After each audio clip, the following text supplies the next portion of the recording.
Hi అండి, అందరు ఎలా ఉన్నారు? బాగున్నారా? ఈరోజు వచ్చేసి మా దగ్గర అయితే బోనాలండి. చూడండి, మా అమ్మాయి ఆ డప్పుల సౌండ్కి ఎలా కూర్చుందో. బయటికి వెళ్దామని కూర్చుంది, కానీ నేనేమో బయటికి వెళ్ళొద్దు అంటున్నాను. ఎందుకంటే తన మోకాల పైన వెళ్తుంది కదండి, మోకాలన్నీ దెబ్బ తగిలిపోతున్నాయి.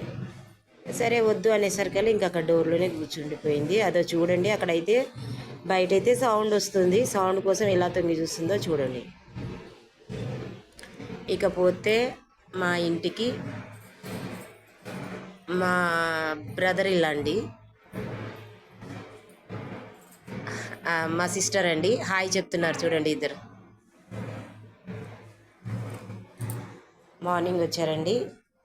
మా ఫాదర్ గారిని చూపిస్తానండి. మా ఫాదర్ పడుకున్నాడు ఇప్పుడే. చూడండి మా ఫాదరు.